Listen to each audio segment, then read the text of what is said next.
Buenos días. Ya estamos reunidos para realizar la defensa de tesis de Luciana García Bauer. Hoy es miércoles 23 de diciembre de 2020. Para iniciar el acto de la defensa, entonces le damos la palabra a Luciana, que va a hacer su presentación.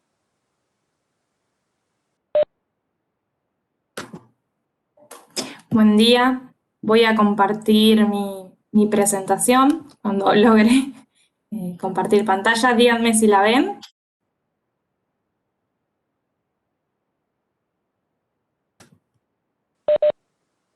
Ahí se está viendo, pone presentación, Luciana. Sí. Ahí está. Estoy esperando que la compu la abra.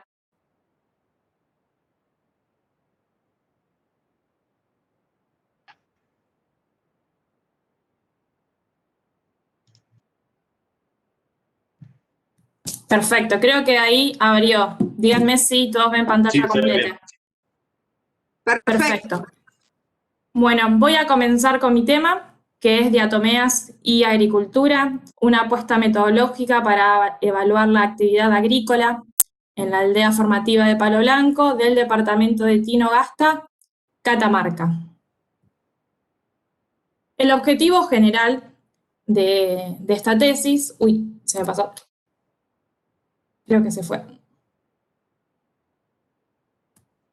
El objetivo general, entonces decía, es establecer la funcionalidad de las áreas extramuros de los núcleos habitacionales de la aldea Palo Blanco a partir de las diatomeas obtenidas en agua y sedimentos. El objetivo específico era construir un marco de referencia atomológico actualístico a partir del muestreo en sedimento y agua de diferentes espacios aldeanos y zonas aledañas.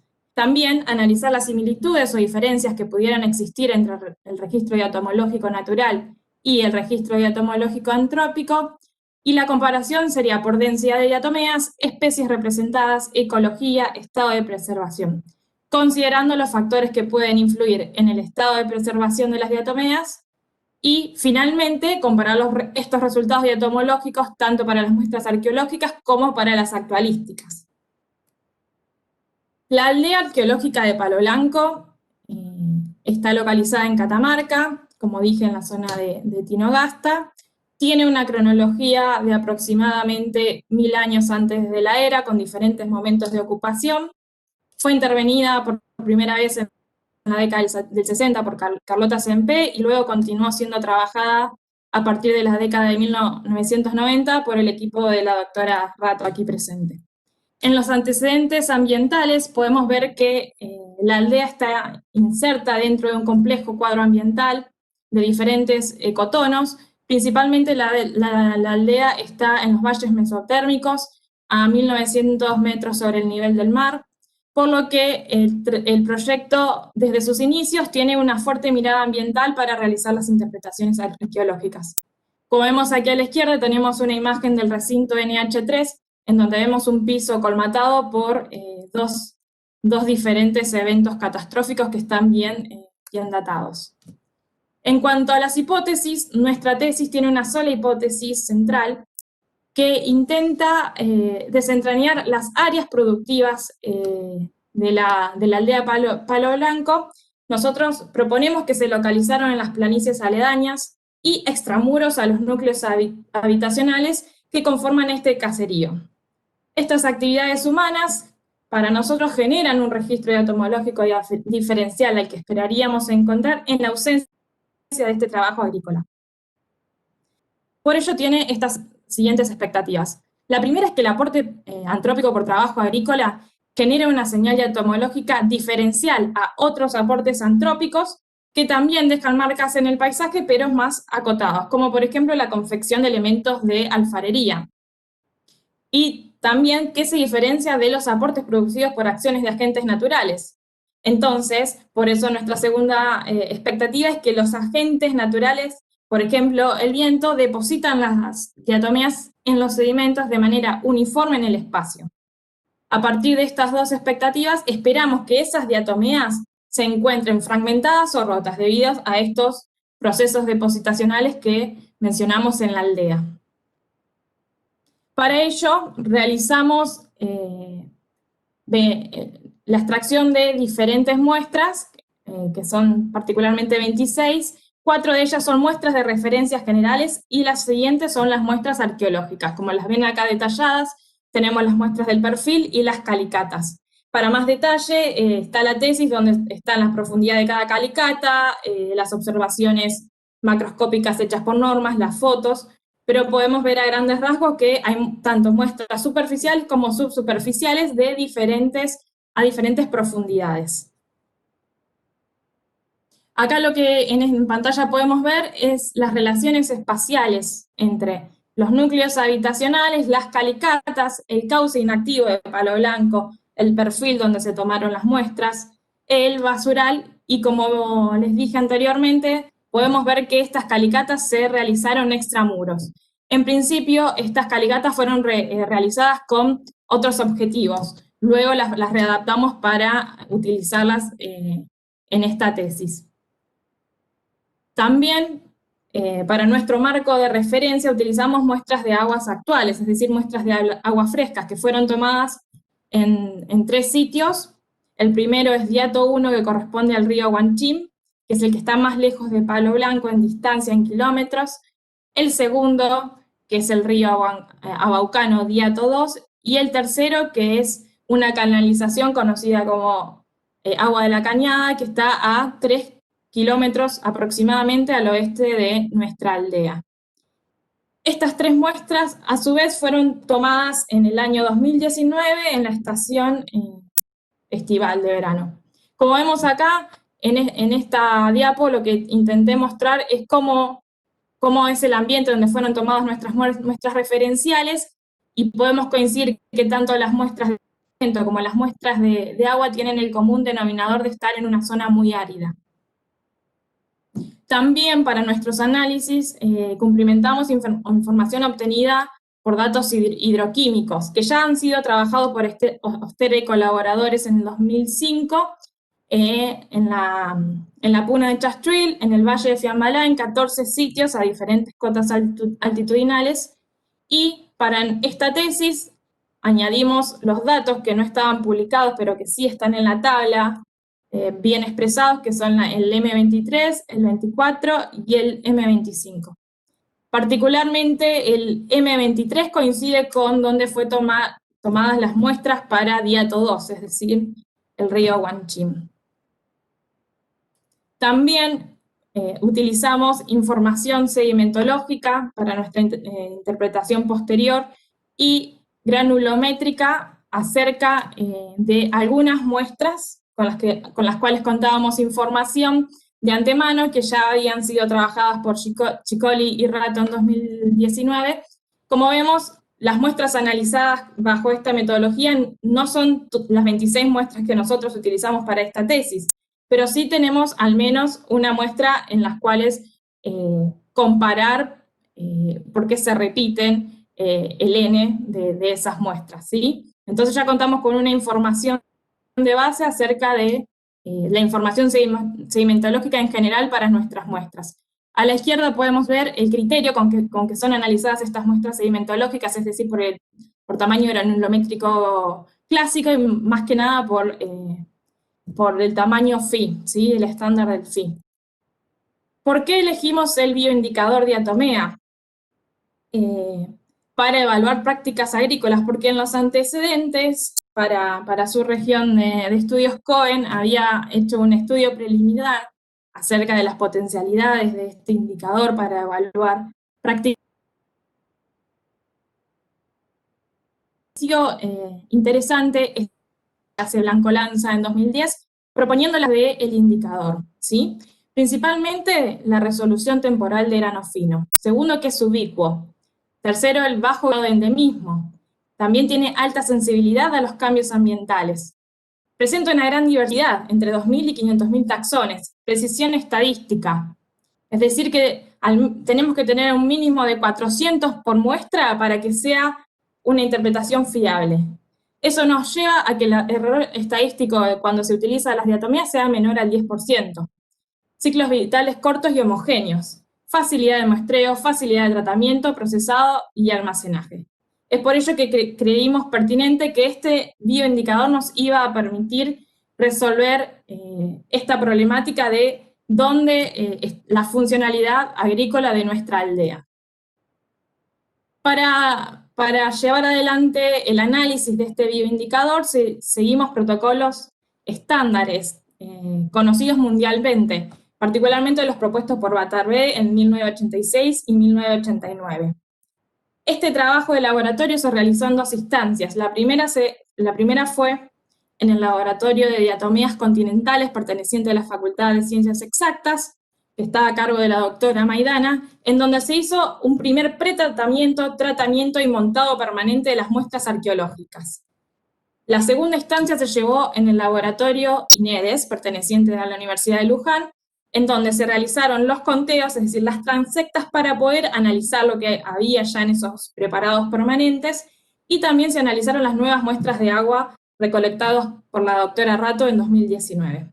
Lo que vemos aquí son algunas de los procesos metodológicos que se llevaron adelante en INEDES. Todo esto ha sido supervisado por un biólogo, que es el director del equipo, que es el doctor Adonis Giorgi, quien además de acompañar el proceso de montado y asesoramiento de cómo recolectar las muestras, también siguió muy de cerca el proceso del conteo de este indicador. Para hacer el conteo utilizamos un aumento de 40 por, y también usamos los protocolos tradicionales de fijación en cuanto al material, las disoluciones, los lavados, etc. Cuando nos encontramos en el laboratorio tuvimos que decidir algunos cambios metodológicos. Al haber realizado estrictamente estos protocolos, es decir, tener la certeza de que las muestras estaban bien montadas, vimos que no aparecían diatomeas, y ahí se nos prendieron todas las alarmas para ver qué sucedía con nuestras muestras. Entonces, en conjunto con el doctor Adonis, decidimos que, además de mirar las diatomeas, podríamos mirar los elementos que aparecían en cada una de estas muestras fijadas, porque más allá de las diatomeas nos parecía que podía llegar a tener alguna interpretación relevante a nuestro análisis ambiental, todo esto que estaba apareciendo también en las muestras fijadas. Hay que recordar que las muestras son lavadas sucesivamente, es decir, hay un pretratamiento que intenta eliminar todos estos materiales que estamos viendo acá. Entre estos elementos emergentes que nosotros catalogamos aparece la materia orgánica, que pueden ser restos de algas o plantas. También aparecen algo que nosotros denominamos cristales, que son sólidos inorgánicos, que generalmente tienen una refracción de luz totalmente distinta al microscopio, las diatomeas propiamente dichas, y un otro que no podíamos adscribir a ninguna de estas 2 categorías. Para presentar los resultados, entonces, voy a seguir el esquema en el cual presenté las tesis, en donde primero presento los resultados de los sedimentos y luego los resultados de las aguas. En cuanto a los resultados de sedimento, estos gráficos han sido hechos por la geóloga Sicoli. Podemos ver que son realizadas en bases a análisis microscópicos expresados en frecuencias y en tamaños de grano Fi, como ya adelanté. Podemos ver que hay, en promedio, aparecen muy bien representadas las arenas finas, tirando a gruesas, y que hay sobre todo una única moda, ¿sí?, en arena gruesa. Estos son solamente algunos de los gráficos, en la tesis están todos, pero a modo ilustrativo me decidí por estos. También podemos ver que hay una cola también de materiales que tienden a hacer arenas más gruesas tirando a gravas, que lo que nos da cuenta es del tipo de ambiente en el que estamos trabajando, es decir, un ambiente donde hay una fuerte presencia de material pumicio, de lo que veníamos hablando, un ambiente caracterizado por los eventos eruptivos ya conocidos. En cuanto a nuestras muestras analizadas en laboratorio, estas 26 muestras que son tanto de referencias como arqueológicas, podemos ver que hay algo que se repite, que es la tendencia de ver el 0% en diatomeas, es decir, hay diatomeas solamente en 2 muestras, una en el perfil y otra en la calicata 5, particularmente en la muestra 4091. Esto nos prendió todas las alertas para decir, hay algo que pasa acá, y que también vemos que estos otros elementos están apareciendo en muy alta proporción. Por ejemplo, vemos muchos sólidos, vemos muchas materia inorgánica, y eso luego vamos a intentar encontrar una explicación en la discusión de por qué aparecen en estos lugares los sólidos y por qué en estos lugares, por ejemplo, en el perfil, la materia orgánica. En cuanto a los valores y correlaciones obtenidas en las muestras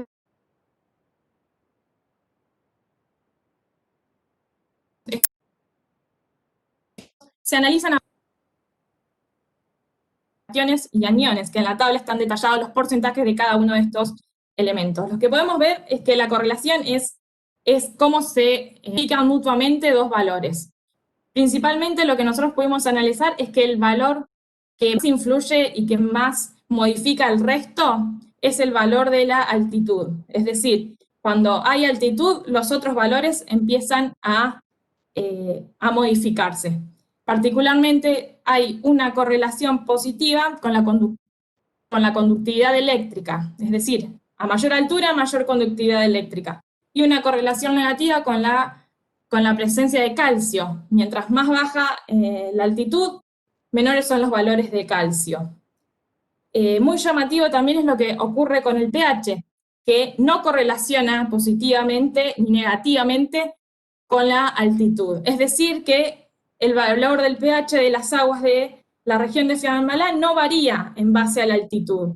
Esto es importante porque nosotros sabemos que el pH es un elemento modificador para los ensambles de diatomeas. Y su presencia es altamente perjudicial para la conservación de estos organismos. En cuanto a los resultados diatomológicos para las muestras actuales, quiero decir que esta anotación de elementos emergentes hay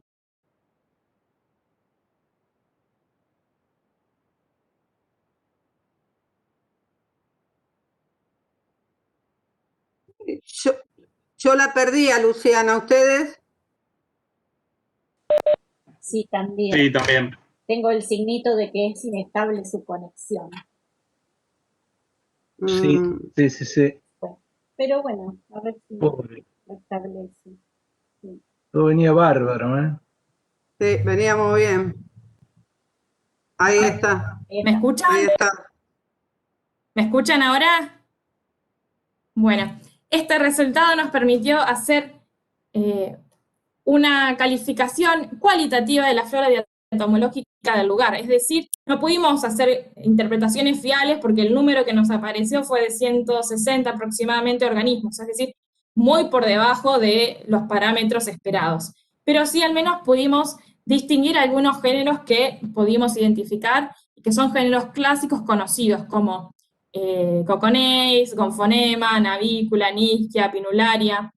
Estos géneros, a su vez, donde más aparecen es en Diato 1, que ya lo había adelantado, que pertenece al río Guanchín. Entonces, acá también se nos empieza a complicar nuestra hipótesis porque la canalización, que es la más próxima a Palo Blanco, también es la más pobre en cuanto a diatomeas. Entonces, nuestra afirmación se veía cada vez más empañada acerca de la posibilidad de usar este indicador como forma de esclarecer las prácticas agrícolas del lugar. Acá brevemente muestro la flora diatomológica que les comenté de las muestras de agua. Se ve que es una flagilaria ulna, característica por su longitud, es una de las diatomeas más largas. Está en vista singular, después tenemos una nischia, tenemos una gonfonema y tenemos también dos nisquias, ¿sí? En distintas vistas, vista singular y vista valvar. Me quiero detener en la comparación de los resultados.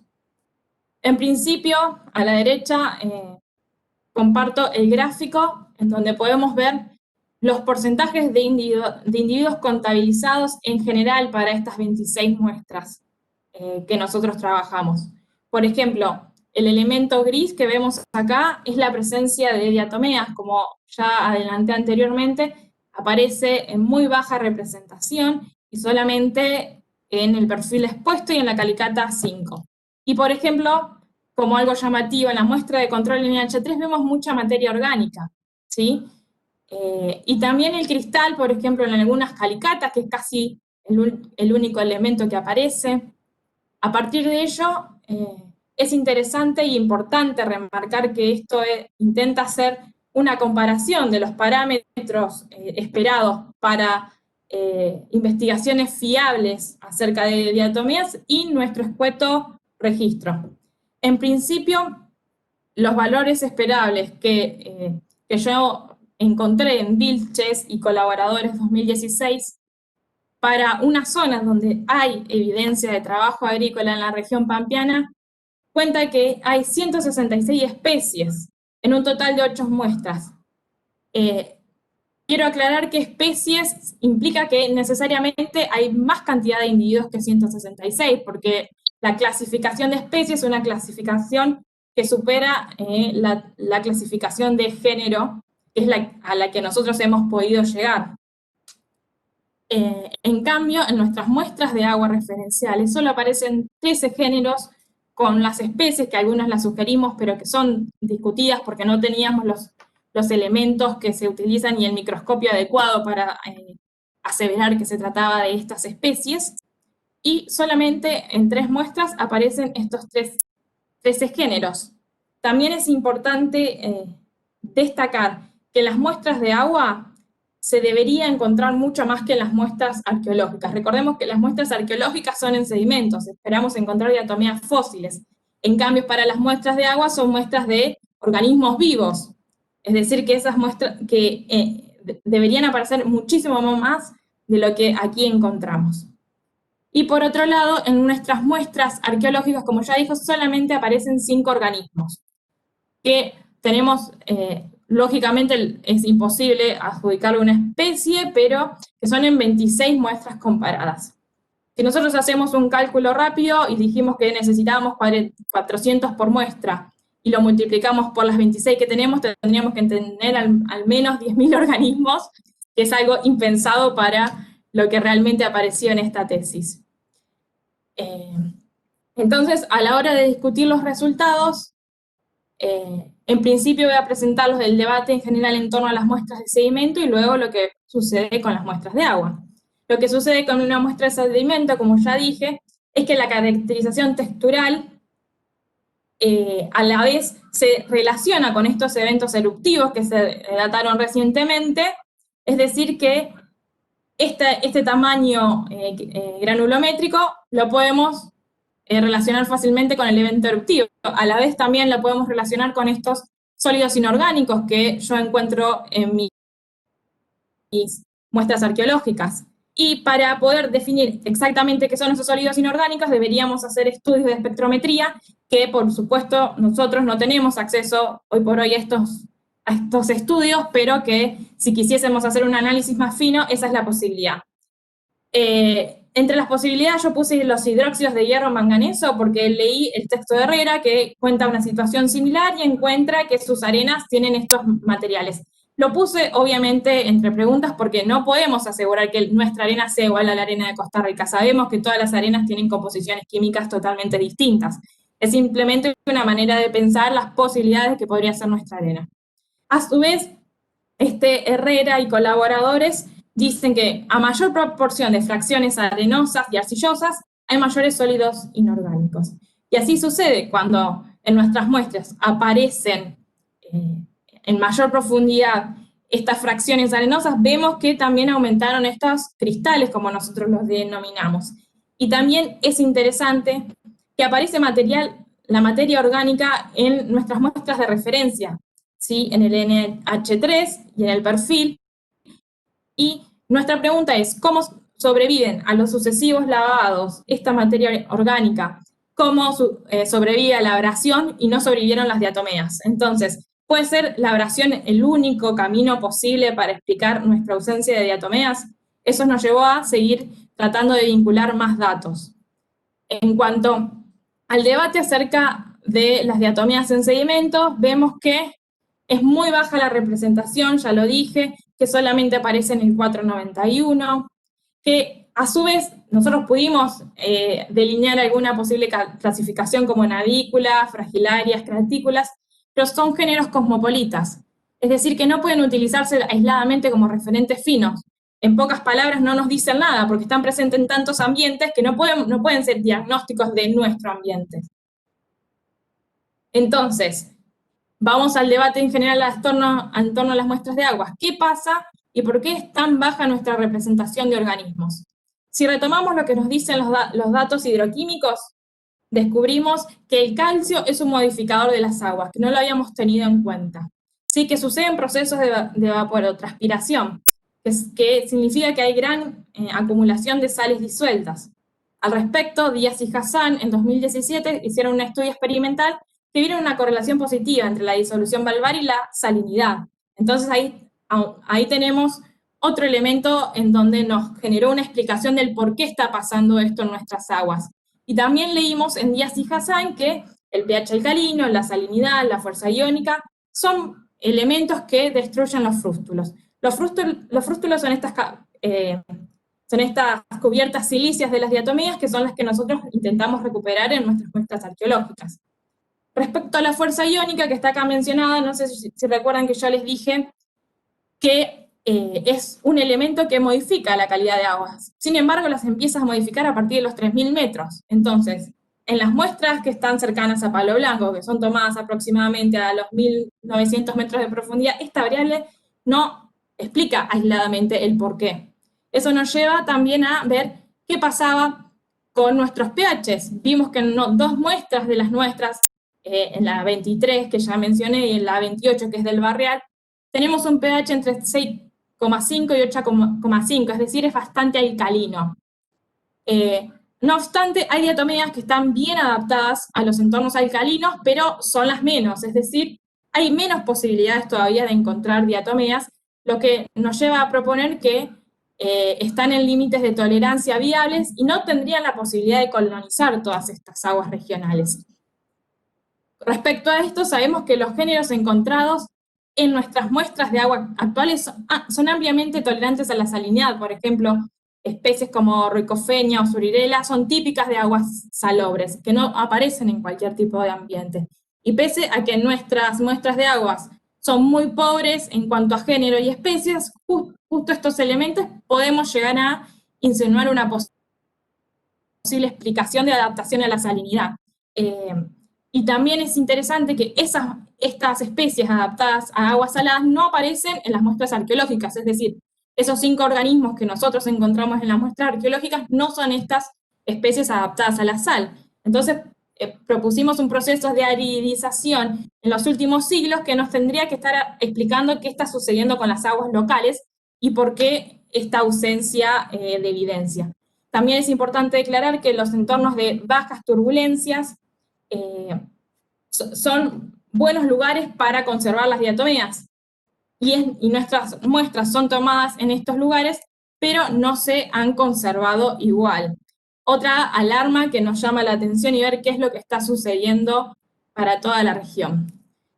Entonces, como balance general, nuestra hipótesis inicial sobre la existencia de áreas agrícolas productivas de la aldea Palo Blanco, localizadas en las planicies aledañas y extramuros a los núcleos, no puede ser corroborada en base a los resultados obtenidos, es decir, en nuestro estado de la cuestión no podemos evaluar nuestras expectativas. Nuestras expectativas hablaban de generar un marco diferencial entre resultados antrópicos, naturales, y la verdad que eso es imposible.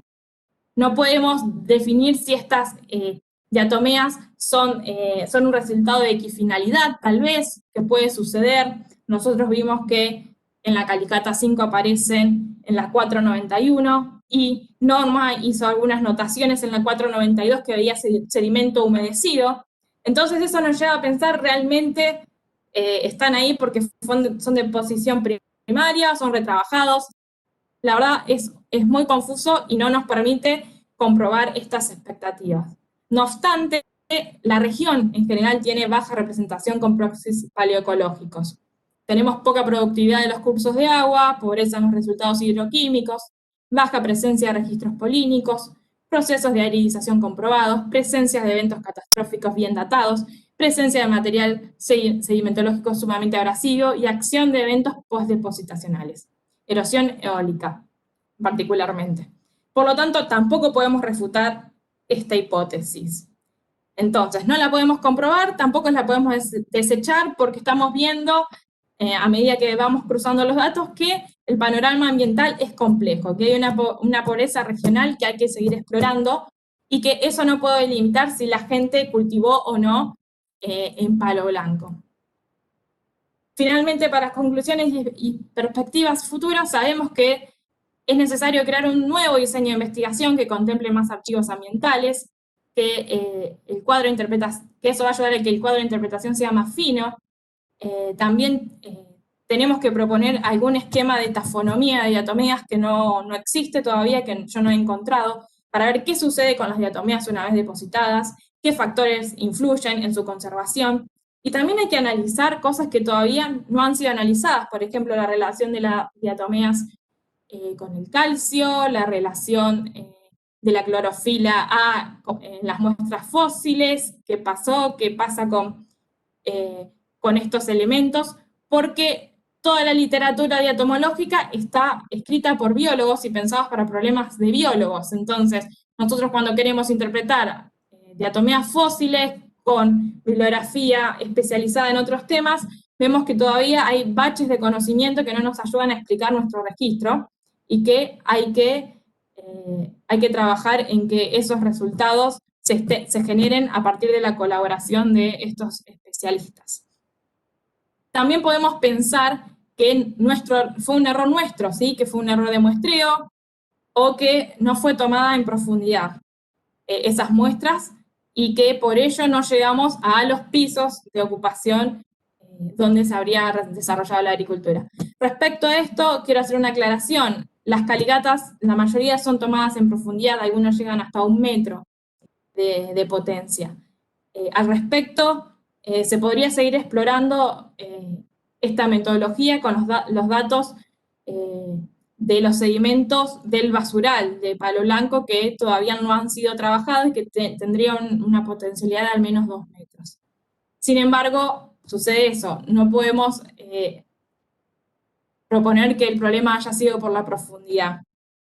Después, la otra hipótesis más controversial es que en esa zona no haya existido cultivo, algo que la verdad resulta un poco problemático afirmarlo, porque ahí había caseríos, son núcleos habitacionales que han sido reocupados en diferentes momentos, es decir que esa hipótesis sería la más controversial.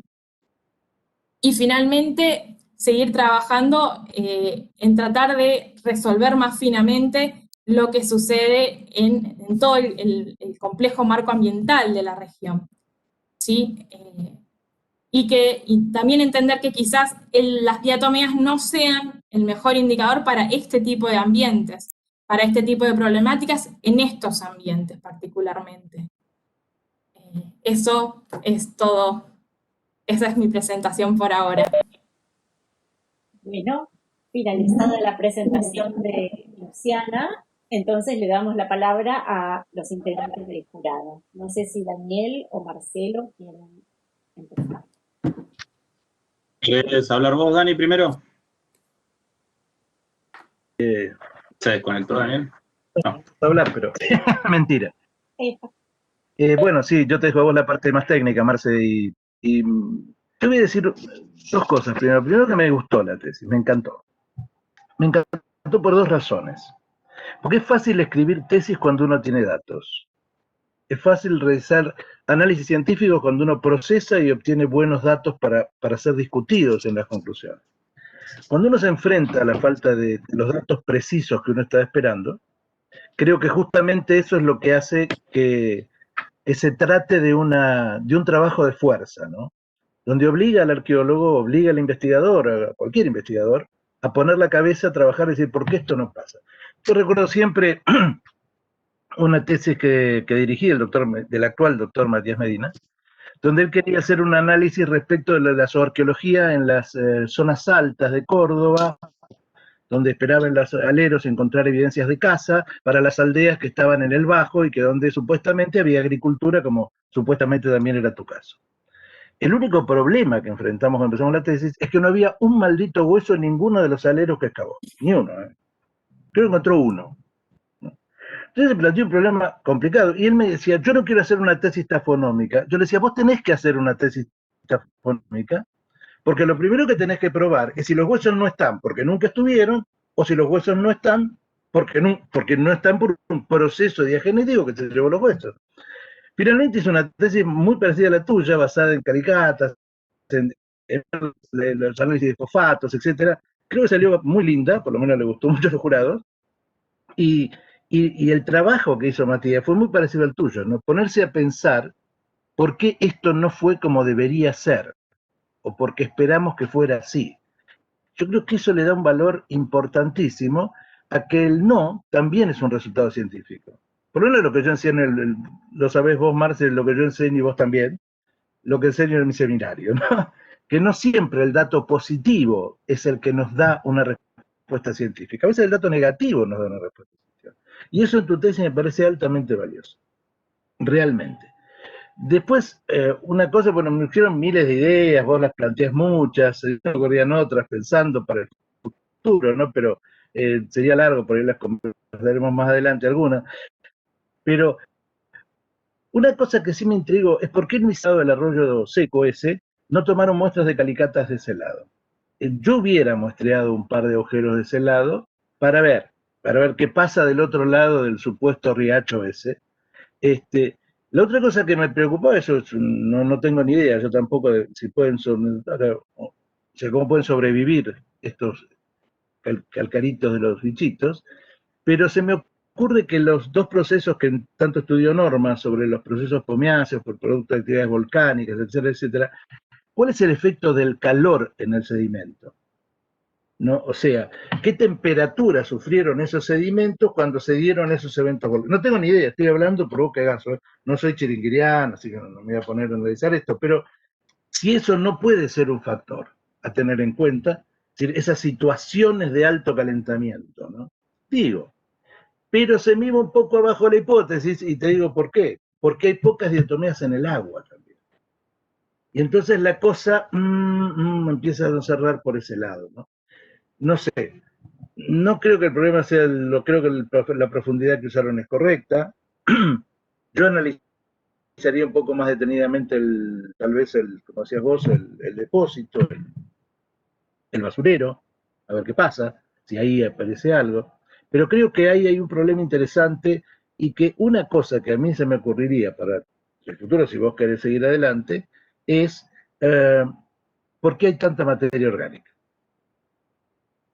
O sea, yo empezaría a focalizar por ahí el análisis en la materia orgánica. ¿Por qué la materia orgánica está? ¿Por qué está en tanta cantidad? Es raro que después de los procesos de lavado permanezca tanta cantidad de materia. Bueno, esto Marcelo, vos sos el especialista, no yo, lo aclararás mejor, porque estoy diciendo una tontería, pero es raro. Las muestras que yo vi, que no son muchas, ¿verdad? Algunas que mostró Marcelo, varias que mostró Lore, nunca vi tanta cantidad de materia orgánica. Tampoco tanta cantidad de material sólido. Y ese es otro punto que creo que ese lo tenés más agarradito. Pero yo empezaría a hacer muchas pruebas de cantidad, calidad de materia orgánica en distintos puntos dentro de del yacimiento en la parte habitable, fuera, en las partes ciegas, del otro lado del río, a ver si esa materia orgánica se mantiene más o menos de cantidad estable o no estable, y si tiene un problema cronológico o no tiene un problema cronológico. Eso es lo único que se me ocurrió como muy interesante por ahí a futuro, ¿no? Como para explorarlo, porque puede pasar algo interesante ahí.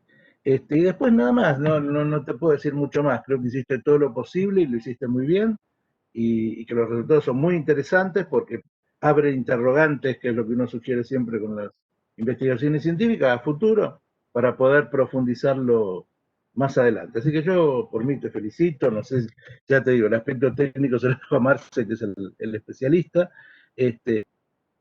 pero creo que sí, tenés que buscar otros proxies que te puedan permitir a vos discutir no solamente la falta de diatomeas, sino también este tema de la agricultura, que yo coincido con vos. Una última que se me ocurre es que tal vez no estaba tan cerca la agricultura.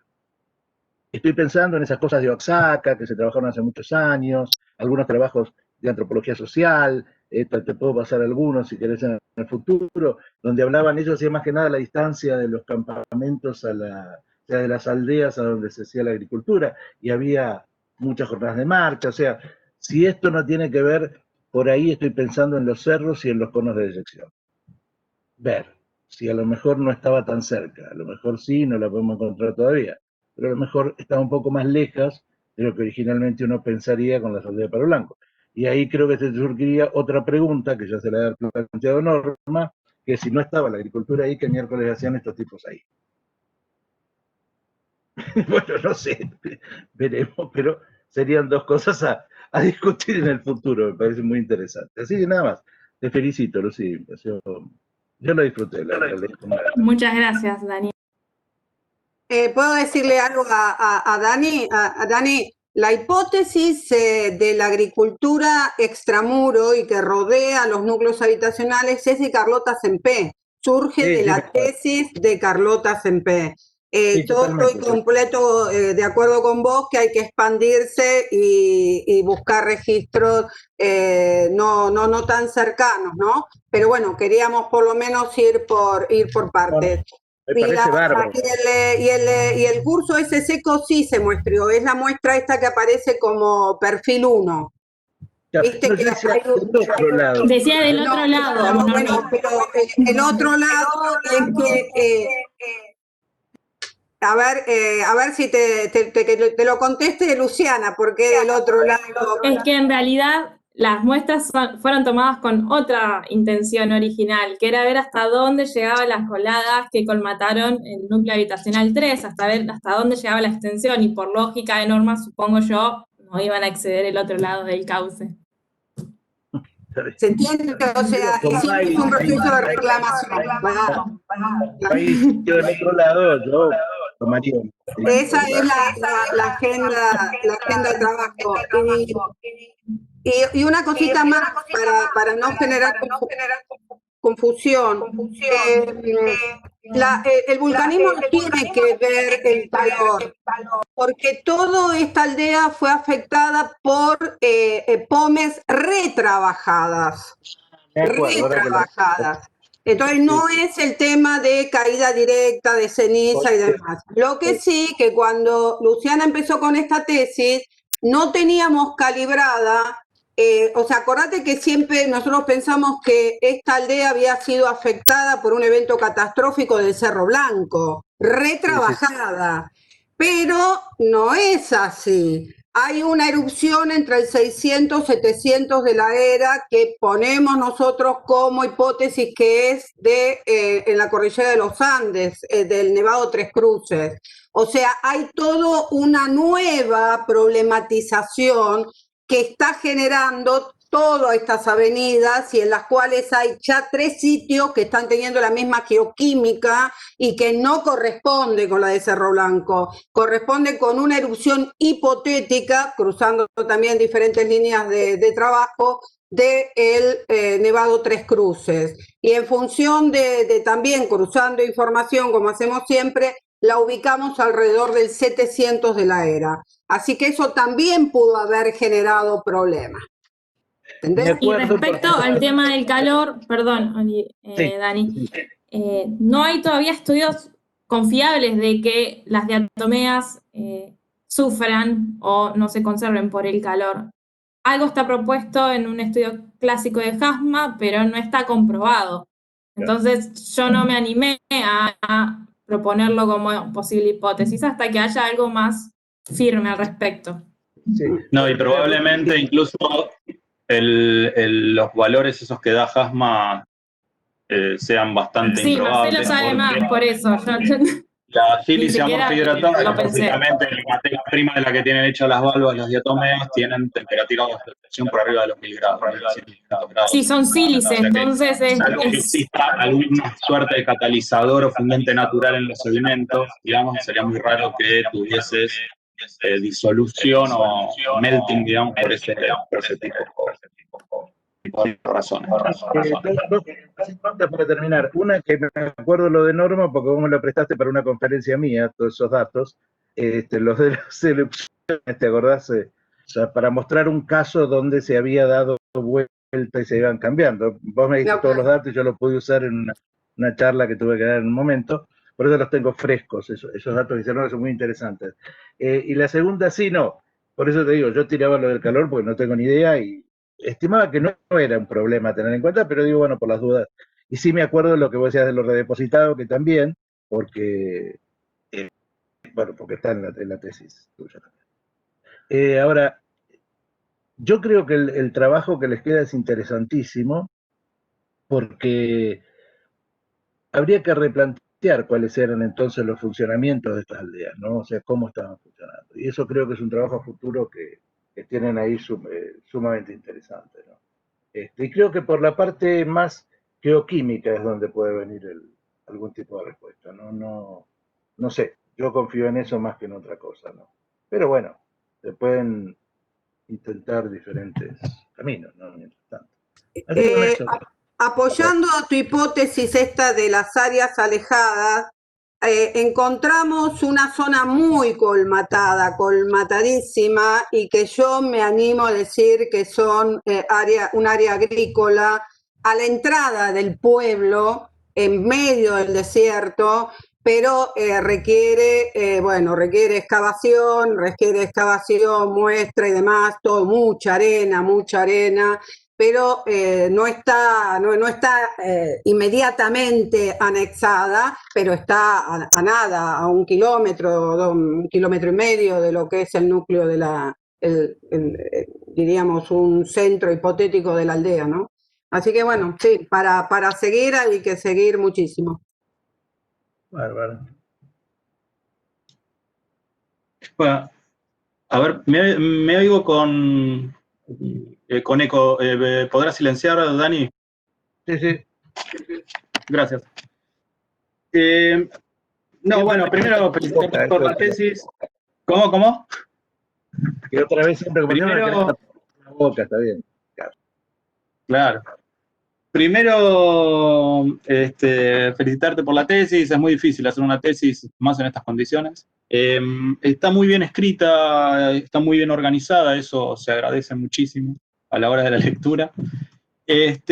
Como bien decía Dani, me voy a centrar, digamos, básicamente en algunos comentarios. Eventualmente no sé si vas a seguir con la línea o no, pero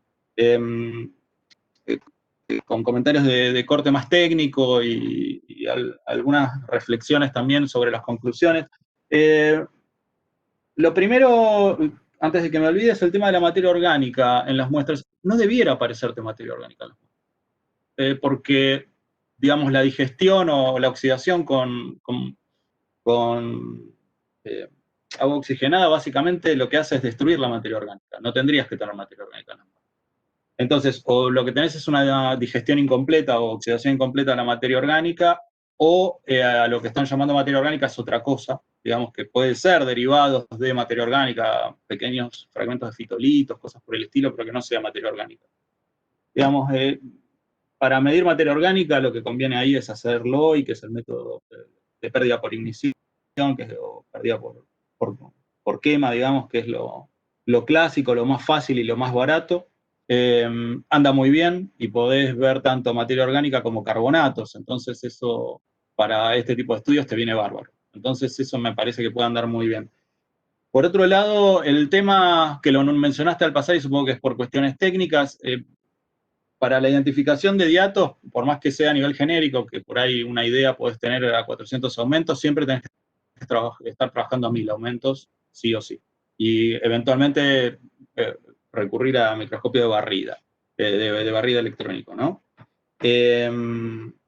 Porque te puedes estar perdiendo sobre todo taxones muy pequeños. Vos pensás que tenés en Puna sobre todo taxones que están en el orden de los 5 micrones, y con 400 aumentos te los pasás así. Entonces, y la identificación implica ver determinados rasgos que no se ven en 400 aumentos. Entonces, cuando quieras hacer, digamos, taxonomía más fina, vas a tener que sí o sí recurrir a microscopía de mejor calidad, por decirlo de alguna manera.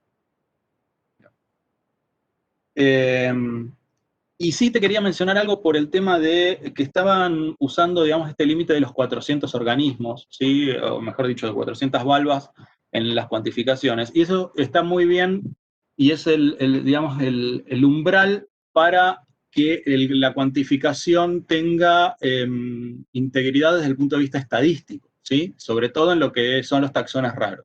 Ahora, en algunos pasajes de la tesis vos lo usás prácticamente como un indicador de presencia o límite de presencia-ausencia, ¿no? Como de esterilidad de las muestras. No, estas muestras tienen menos de 5 organismos o lo que sea. Y en realidad, para poder ver si la muestra tiene o no validez desde el punto de vista de su, digamos, esterilidad o no, es sobre la cantidad, es una relación entre la cantidad de valvas y la cantidad de sedimentos que vos estás analizando, ¿sí? O sea, eso se hace con 100.000 valvas por gramo de sedimento seco, ¿sí? Entonces, quizás vos lo que tenés es una baja concentración del material, que de hecho, otra cosa que mencionaron ahí al pasar, el agua en general tiene muy baja concentración de material, no alta. O sea, vos necesitas tomar muestras de agua más grandes para tener una muy buena concentración de material, porque en general tenés que dejarlo precipitar, tirar el sobrenadante, tratar de concentrar lo máximo posible, porque las diatomeas están más sueltas en el agua que lo que están en el sedimento, que en general se deposita en capas, y en capas muy consolidadas. Entonces vos por ahí en 2-3 milímetros de sedimento estás tomando un montón de valvas que corresponden a años de las que pasaron por un río o que estuvieron en un río, ¿sí? Entonces, en realidad tenés menor concentración en las muestras de agua. Y esto que te decía, lo que te tenés que fijar siempre es el límite de los 400, tiene que ver más con el tema de la concentración que vos tenés en la muestra y cuán representativa es lo que vos vas a decir o las cuantificaciones que vos haces sobre esa muestra. Pero aparte, si no te alcanzan las 6 transectas, tendrás que hacer las 90 transectas del preparado, y si no, contar 2-3 preparados para lograr juntar esos 400 DN, ¿sí? Lo que pasa es que hay que ver si eso es válido en términos de la concentración que tenés por gramo de sedimento. Entonces, ahí es donde primero tenés que evaluar eso. Por eso seguramente digamos, habrás pesado las muestras antes de hacer los preparados. Sí, tengo todo eso, pero... De alícuota. Claro, sí, tenía la muestra en seco, sí, eso sí, pasa que como no había nada directamente decidí no incluirlo, pero sí. No, te digo porque a veces uno tiende... A ver, cerré el micrófono porque de nuevo me oigo y no puedo abrir. Uno tiende a encontrar en Puna un montón de muestras estériles. Es re común, o sea, lo que te está pasando no es algo extraordinario. Es muy común que uno tenga esto incluso... no es Puna, ¿eh? No, ya sé, pero digo, en ambientes áridos. Valle mesotérmico, para que te... Tenés razón, lo que quiere decir es ambientes áridos. En los ambientes áridos es muy común encontrar baja concentración de diatomeas en las muestras. Pero esto tiene que ver más con cuestiones que abordás en el final de la tesis, que yo creo, por lo menos, y algunos trabajos de tafonomía que parecieran apuntar, es que tiene que ver más con condiciones y cuestiones vinculadas a la físico-química, ¿sí? A la naturaleza de los sedimentos, a los procesos que se dan en los ambientes desérticos, que hace que las valvas se preserven poco, ¿sí? Salvo en ambientes que son depósitos naturales de estas valvas. No sé, lagunas, lagos, obviamente, que son pocos también en ambientes desérticos, o en secuencias fluviales, terrazas fluviales, que de repente son el tipo de depósitos en donde se depositan, a veces incluso discontinuadamente, por estos procesos que vemos. Entonces, digamos, no es algo extraño. Lo que sí es extraño es que casi todas sean así. Y eso es lo que amerita, digamos, el abordaje que vos hiciste al final. Y eso está bien, está muy bien. Digamos, y una cosa que sí noté en la tesis también y que ahora volviste a repetir, es el tema del pH, como que no parecía ser algo demasiado relevante porque tenían muestras actuales que mostraban que los parámetros de pH están dentro circumneutrales, digamos, entre 6,5 y 8,5, digamos, que van desde levemente ácidos a levemente alcalinos. Cuando encima tenés diatomeas que viven en pHs de 10 de alcalinidad. El tema es que la diferencia es un organismo vivo de un organismo muerto. El organismo vivo sigue sintetizando la sílice que se puede estar diluyendo, y eso hace que esa disolución se compense, pero cuando el organismo precipita, se murió, quedó ahí la valva, y la valva queda expuesta a la disolución química. Entonces no hay nada que puedas hacer. Entonces, no es lo mismo el pH del bicho cuando está vivo, mejor dicho, en este caso, del vegetal está, el alga que está viva, que lo que pasa postdepositacionalmente, ¿está? Entonces, eso por un lado. Y por otro lado, el pH no es el mismo al momento de vida del organismo, o en el pasado, en un ambiente X, que el que tenés hoy. Con lo cual, hay una fuerte probabilidad de que el pH sea uno de los principales elementos que esté aportando o produciendo un sesgo importante en la preservación de los sedimentos. Y esto covaría con las condiciones que vos tenés. De hecho, los valores de conductividad altos lo que te están marcando básicamente es que tenés alto contenido de disueltos en el agua, ¿sí? De sólidos disueltos. Y entre ellos la sal, por eso te covaría siempre. Cuando vos tenés un ambiente salobre o salino, tenés altos valores de conductividad eléctrica, etc. Y también vas a tener valores altos de pH, ¿sí? Vas a tener valores alcalinos. Este mix, en general, combinado a la erosión mecánica, puede generar fuertes sesgos en la preservación. Esto lo vio Hassan. Si querés hacer cuestiones o abordar problemas tafonómicos, en el país te diría que la persona que más sistemáticamente y profundamente está trabajando con el tema diagenético en diatomeas es Hassan. Y básicamente apuntan en este sentido. Entonces, yo creo que la línea esta de tener en cuenta la parte química en estos depósitos es clave. Y después, lo que dice Daniel, es muy difícil hacer una tesis cuando vos no tenés, o los resultados no son los que vos esperás. Entonces, me pareció muy bien, digamos, que hayas arrancado, digamos, para el lado de tratar de ver por qué, ¿no? Y cuáles son los sesgos antes de tirar o ir más por la explicación arqueológica, porque hubiese sido mucho más fácil decir, bueno, esto probablemente sea que no hubo agricultura. Lo cual es un error en el encadenamiento lógico, digamos, porque en realidad estás teniendo problemas probablemente en los indicadores. Entonces, haber abordado primero cuáles pueden ser los problemas de los indicadores me parece que fue el camino correcto y va en el sentido de resolver cuál es el problema. Más allá de esto, las diatomeas, la que tendría que haber estado acá quizás era Lore Grana, que es la que está abordando básicamente este tipo de estudios, sobre todo en temas vinculados a la agricultura. Yo tengo mis reparos con eso, en buena medida por estos problemas que estás viendo vos, digamos. Sé lo difícil que es a veces que se conserven archivos ambientales que son propensos a conservar este tipo de organismos, así que imagínate lo difícil que deben ser en ambientes donde están sujetos a desecaciones todo el tiempo. Vos pensás que potencialmente vos lo que podés tener ahí son canales de riego o canchones, que son ambientes que se secan todo el tiempo, que se erosionan todo el tiempo, en donde el agua que pasa es súper esporádica. Entonces, digamos, son ambientes en donde es difícil que estos indicadores dejen una muestra muy, o mejor dicho, dejen una marca muy sensible, que permita detectar estos procesos de manera sensible, ¿viste? De manera importante. Por eso yo creo que por ahí, salvo que sean, no sé, cosas más parecidas a las que hay en Perú, endicamientos, digamos, cosas por el estilo que ya generan otro tipo de cambios, incluso hídricos, de una escala mucho más grande, ¿no? Pero yo creo que el camino, como dice Daniel, de los indicadores físico-químicos, y por eso te decía, una primera entrada puede ser el tema de materia orgánica y carbonatos en este tipo de ambientes, para no irte a las más caras, ¿no? Que son las más, digamos, composición elemental, que eso te lo puedes hacer con fluorescencia, rayos X, digamos, que a veces te da algunos elementos que son como muy conspicuos para ver agricultura, o nitrógeno, fosfato en sedimentos, también que son muy lábiles, entonces tienen sus problemas, sobre todo los nitratos, creo que son. Entonces, son cuestiones que creo que pueden llegar a ser muy útiles. Y las diatomeas pueden estar funcionando, pero en condiciones puntuales.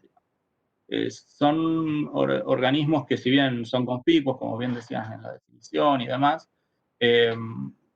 están sujetos, son un clasto más dentro de los sedimentos y están sujetos a un montón de procesos igual que el resto de los sedimentos.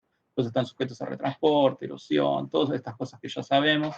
Y como clastos, aparte son clastos muy frágiles. Como vos viste, la fragmentación dentro de las muestras es muy alta, suele ser muy alta, aún en condiciones de depositación muy tranquila, así que, digamos, es un problema con el que solemos lidiar, digamos. Entonces, es un indicador que tiene sus vueltas y dentro de todo lo pudiste manejar bastante bien, y fue muy importante para mí también el hecho de que hayas buscado las líneas alternativas de qué es lo que podría estar pasando ahí y no caer, digamos, en el facilismo de la interpretación arqueológica negativa, ¿no? Era como el camino más fácil. Por mí nada más. Marcelo, algunas cosas. Justo de que mencionaste a Hassan, yo particularmente no sé quién es, pero leí de él, fíjate que, no sé si habrás leído, que está bastante citado junto con Díaz, porque son de los pocos que me podían dar respuestas.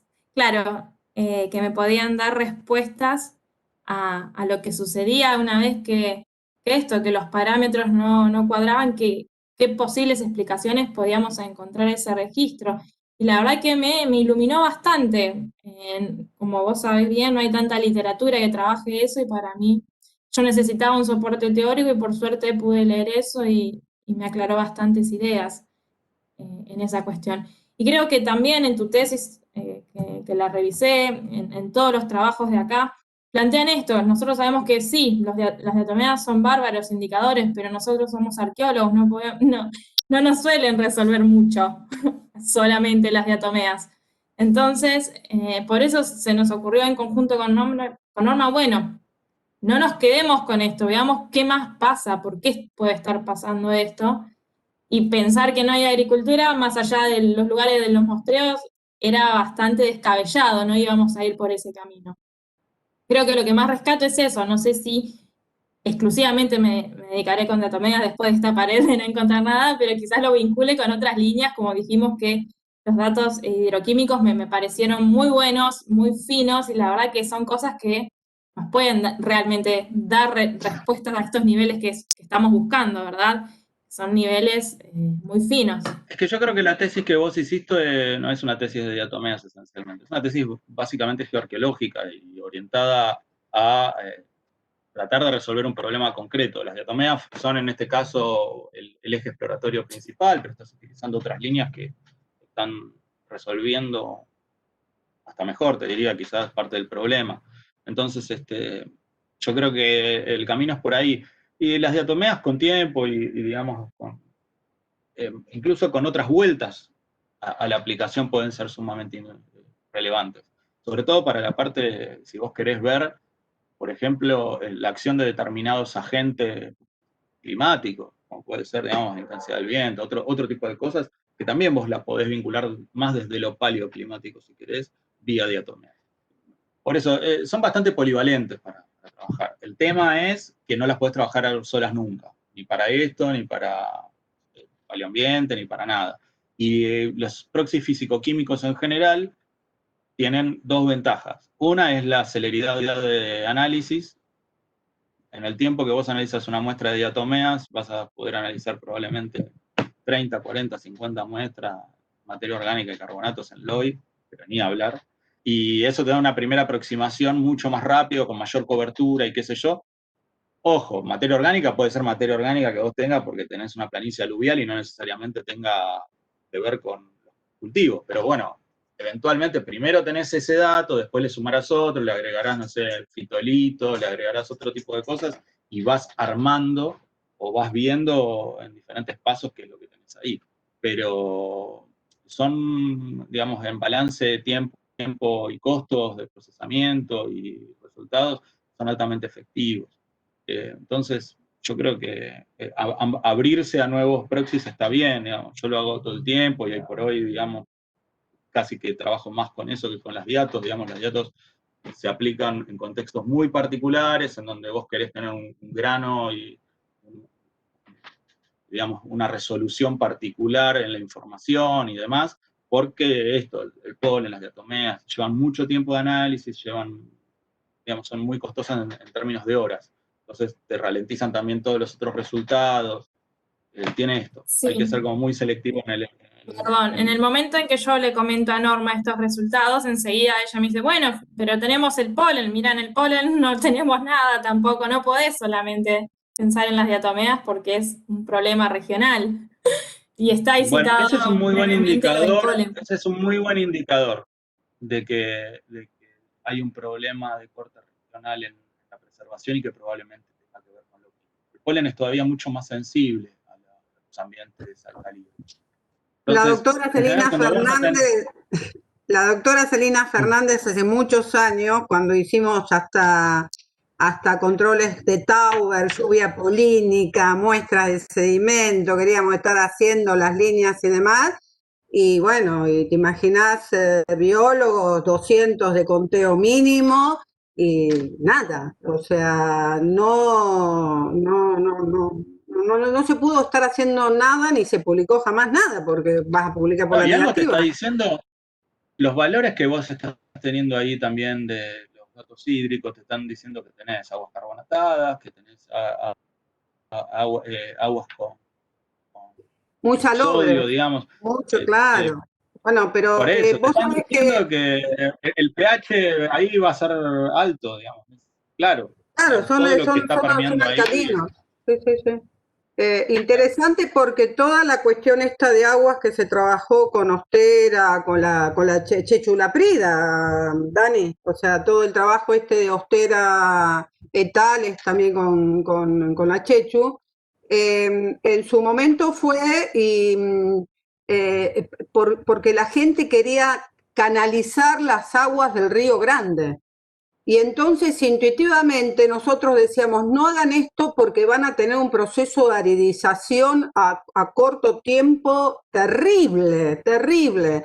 Entonces empezamos a tomar muestras que bueno, que ahora le sirvieron a Luciana, y alertando a las poblaciones locales que tuvieran cuidado por las características del agua, que iba a generar procesos de salinización en los suelos, ¿viste?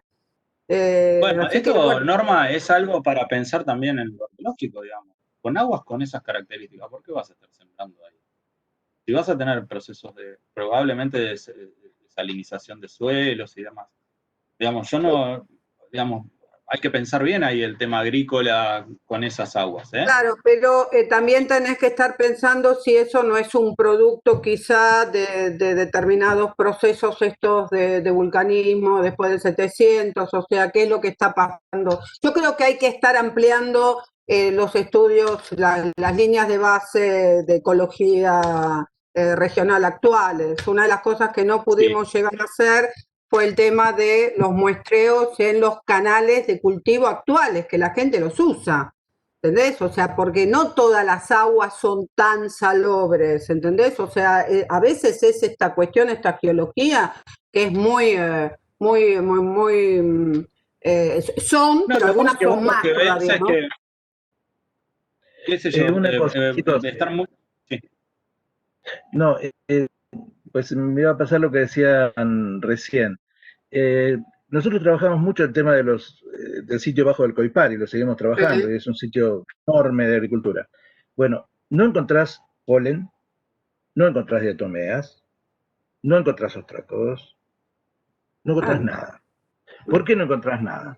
La pregunta es la siguiente. Primero, porque hay un muy buen drenaje, o sea, algunas de las cosas se arrastran fácilmente.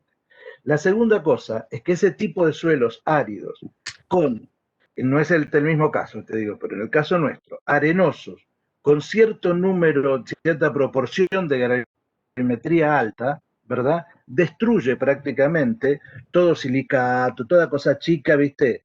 Por el mismo atricionismo del suelo. Entonces, en ese tipo de lugares, nos pasó lo mismo con el polen que a vos, tampoco lo publicamos nunca porque no nos dio resultados confiables.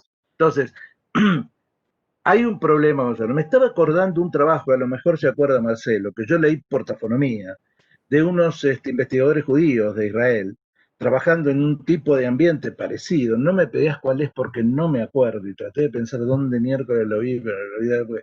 Yo lo vería por otra cosa, pero sí que mencionaban algo también de los fitolitos, no me acuerdo si hablaban de las diatomeas, pero qué interesante porque planteaba esos mismos problemas. Yo lo miraba por el tema diagenético, que se plantean en ambientes de puna, en ambientes muy secos o áridos como los de ustedes, ¿no? Y en ese sentido, como no era un trabajo que me venía anillo al dedo, lo leí y quedó. No sé si lo encuentro, te lo mando, te juro, pero lo leí hace años y ni me acuerdo ni cómo se llamaban ni cómo se llamaban los tipos. Pero creo que el tema de esos ambientes tiene mucho que ver con esto y hay que analizarlo. El tema de la situación de las aguas, el tema de la ubicación de los campos, también es otra cosa a explorar. Yo creo y coincido mucho con Marcelo que cuando vos haces un análisis de tipo paleoambiental, necesitas trabajar multiproxy y necesitas trabajarlo ordenadamente. Vos dijiste, bueno, descartemos las diatomeas. Tal vez no anden acá como el mejor proxy, busquemos otros, analicemos. Yo creo, como Marcelo, que lo físico-químico también cada vez me gusta más. Busca fosfato, busca calcio, busca nitratos, ¿verdad? Los análisis geoquímicos del suelo dan respuestas que a nosotros nos dieron en Bajo del Coipar, respuestas muy interesantes, que no nos dieron ni las diatomeas, ni los fitolitas, y sí nos dieron datos de la agricultura, pero nos lo dieron los análisis químicos del suelo. Y me acuerdo de otra cosa, con esos análisis químicos, la doctora Pernasetti, que fue la que los hizo, la ingeniera Pernasetti en Catamarca, analizó las aguas. Y ella estaba sorprendida porque las aguas todas le dieron aptas para riego. Eran de contenido salino alto, pero eso no impedía que se usaran para riego. Entonces a veces uno dice, ah, no, esa agua salía así, pero no toda. Si no, no se cultivaría en ningún desierto. A ver, no es así la cosa. Lo que hay que hacer es análisis de calidad de agua para riego, no análisis químico del agua meramente. Hay un análisis específico de calidad de agua para riego y te dice si esta agua con esa cantidad de sales y en ese ambiente puede usarse o no puede usar y con qué características. Porque también al paso del tiempo, a lo mejor los de Palo Blanco, sin darse cuenta, fueron salinizando el suelo o aridizándolo más. Pero a lo mejor esto les llevó 300 años. Eso es lo que tampoco sabemos nosotros. Trabajamos, acuérdense, con palincestos, ¿viste? Palincestos temporales, palincestos espaciales. Entonces, hay que pensar en esto también. ¿Cuándo fue la agricultura en Palo Blanco? ¿Cuándo dejó de ser útil la agricultura cerca de Palo Blanco? Todo esto puede tener que ver, jugar en ese proceso histórico que no tenemos que perder de vista, ¿no? Como decía muy bien Marcelo, somos arqueólogos, no somos bioquímicos, ni palinólogos, ni nada de eso. Todos esos son proxies que usamos para interpretar la cultura, la sociedad, las relaciones sociales humanas en el pasado. Esto creo que es la clave del asunto, ¿no? Y suponete, pensaba en Lorena con el tema este que estaba apasionado con el tema de la agricultura y las diatomeas, pero como Marcelo, ella no toma nada más que el proxy diatomea, porque si no está muerta. Porque muchas veces le va a pasar esto, que le pasó ya en Antofagasta en algunos canales, que no había diatomea, bueno. Entonces tenés que trabajar con ese análisis. Pero primero, bueno, vos haces una tesis de licenciatura, en un año, vas a trabajar 10 proxies. Hay que descartar uno, hay que analizarlo bien. Creo que eso es valioso lo que hiciste, y ahora podés seguir haciendo geoarqueología y pasando a otro tipo de análisis un poco más complejo y sacarle un poco de plata a tu directora, que seguramente tiene mucha, para que te dé para hacer los análisis físico-químicos, viste que ya está dispuesta a hacer seguramente. Eso, por mí nada más, chicos. Sí, yo cuando vi lo del calcio, lo mencioné al final, hay que ver el calcio. Pero yo les contaba a Norma que eso, hay que mirar un montón de cosas ahora para seguir con esto y poder decir algo. Pero creo que sí, que somos conscientes y un poco la reflexión final va para ese lado. Las diatomeas solas no alcanzan y vamos a ir por ese camino seguramente. Excesiva, tu directora, no me cabe duda que pensó en el calcio, en el aire, todas cosas. Y lo va a hacer, seguramente te va a ayudar a que lo puedas hacer. La conozco hace demasiados años, sé cómo piensa. Así que es tan obsesiva como el otro que está acá, como otro jurado. También tiene un poquito de obsesión. No poca, dije, no mucha. Bueno, no sé, chicos, ¿algo más? ¿O ya pasamos a vos, José, que sos la... Terminó la intervención de los integrantes del jurado, entonces le damos la palabra ahora a la directora, a Norma Rato, para que haga el cierre y después, sí, el jurado pasa a deliberar.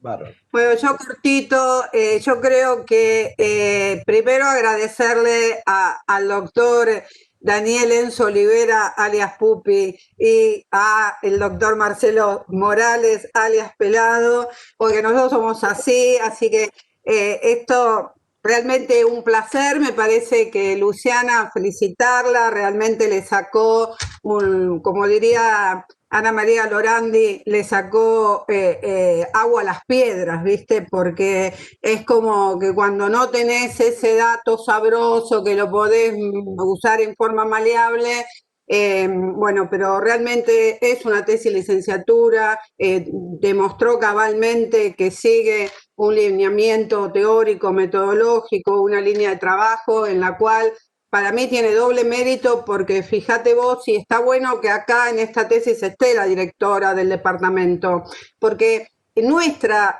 facultad, nuestra carrera de grado no nos forma para esto. Nosotros no tenemos esta formación en ciencias naturales que necesitamos para qué, para conocer el código, el lenguaje del otro y poder articular con el doctor Aloni, con la doctora Maidana y para estar haciendo ese tándem arqueométrico, diríamos, ¿no es cierto? O sea, realmente es un doble esfuerzo, generar esos puentes es un doble esfuerzo y capacitarse y llegar a la formación como ha llegado Morales, bueno, eso es otro esfuerzo.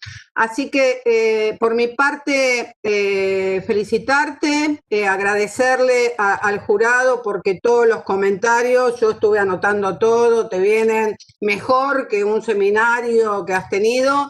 Y ya los volveremos a molestar, ¿no es cierto, Luciana? Porque, por supuesto. Los volveremos directamente. Yo quiero estas recomendaciones escritas, porque no pude tomar nota, pero...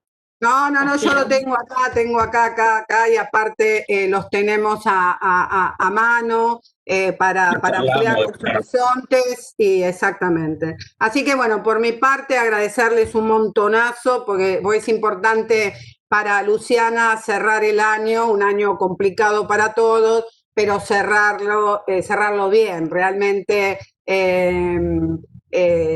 doble, la cara de feliz cumpleaños que tiene Luciana en este momento, ¿no es cierto? Es una mochila que te sacas, así que bueno, mis felicitaciones. Bueno, señora directora, por nuestra parte las diatomeas han terminado y que seguiremos ahora debatiendo con el jurado. Terminada la defensa de la tesis, entonces ahora el jurado pasa a deliberar. Le pedimos a Luciana que salga de la reunión y cuando Norma la llame va a volver a entrar en 5 o 10 minutos. A quienes están escuchando por YouTube, están viendo la transmisión por YouTube, les digo que vamos a cortar también la transmisión y vamos a crear otra transmisión en 5 o 10 minutos para leer el dictamen. Así que estén atentos porque en breve vamos a retomar, pero no tengo forma de suspenderlo, tengo que cortarla. Acá finaliza entonces la defensa. Una vez terminada entonces la deliberación del jurado, la directora, la doctora Norma Rato, va a leer el acta de la defensa. Bueno, entonces el acta, Luciana, dice lo siguiente. En la ciudad de Buenos Aires, el 23 de diciembre del año 2020, a las 11 horas, se reúne el Tribunal de Evaluación de la Tesis de Luciana García Bauer, conformado por el doctor Marcelo Morales como jurado, el doctor Daniel Olivera como jurado y la doctora Norma Rato como directora de la tesis. Se trata de una tesis que aporta un análisis teórico-metodológico detallado sobre la aplicabilidad del Proxidiatomeas para el abordaje del estudio de potenciales áreas de cultivo prehispánicas, en particular asociadas al formativo de la región en la aldea de Palo Blanco. Dada la complejidad mostrada por la evidencia, la tesista ha mostrado solvencia a la hora de proponer vías de análisis alternativas para la interpretación de los resultados obtenidos. Se resalta la claridad de la propuesta en la redacción y armado del manuscrito, así como su presentación oral y las respuestas a los jurados. Por todo ello, los integrantes del jurado resuelven calificar la tesis con la nota de 10 sobresaliente. Y con la lectura del dictamen, entonces, termina este acto de defensa virtual de la tesis y el departamento está muy feliz de tener una nueva graduada